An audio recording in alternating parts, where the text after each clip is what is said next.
स्वपरागन का क्या महत्व है? Significance of self pollination.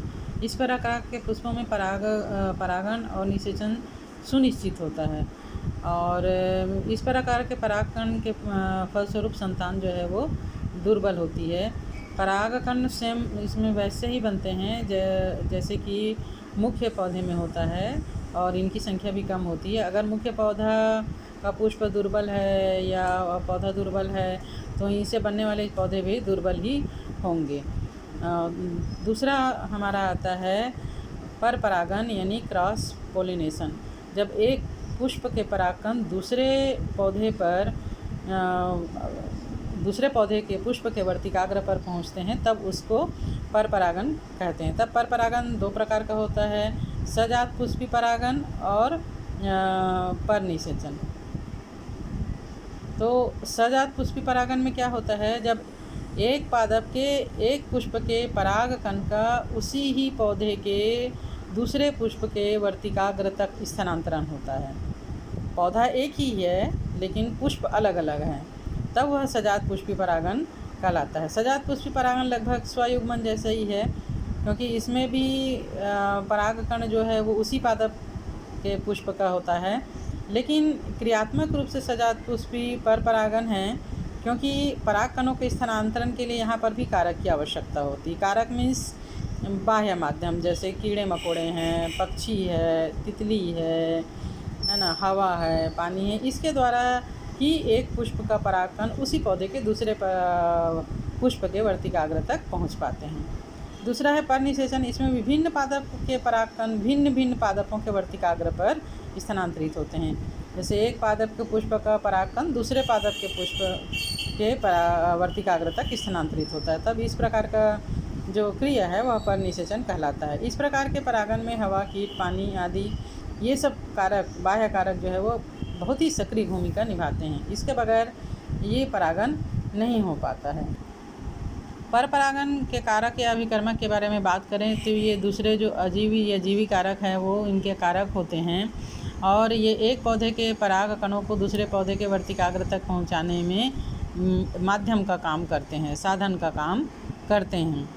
और जब इस बाहरी साधन के आधार पर परागन को अलग अलग भागों में बांटा गया है। जैसे सबसे पहला होता है वायु परागन या एनिमोफिली।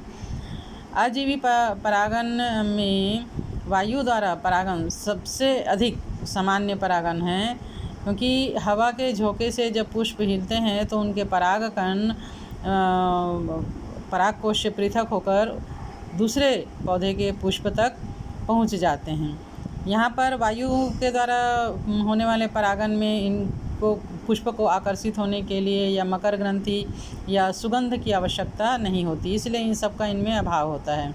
इस कमी को पूरा करने के लिए फूल में परागकण का निर्माण बहुत अधिक संख्या में होता है। तब वायु परागित फूलों में जो विशेषताएं पाई जाती है वो होता है, ये ज़्यादातर छोटे होते हैं, परागकणों की संख्या अनगिनत होती है, बहुत ज़्यादा संख्या में बनते हैं।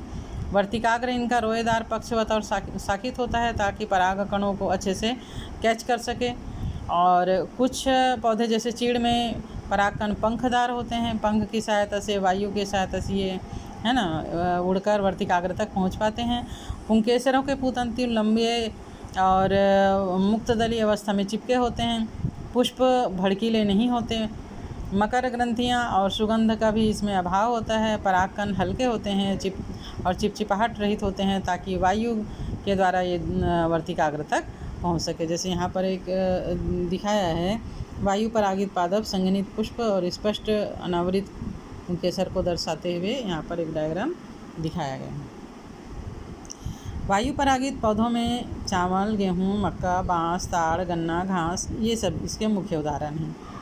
वायु परागित पुष्पों में प्रायः प्रत्येक अंडाशय में एक अकेला ही बीजांड और एक पुष्पक्रम में असंख्य पुष्पगुच्छ होते हैं।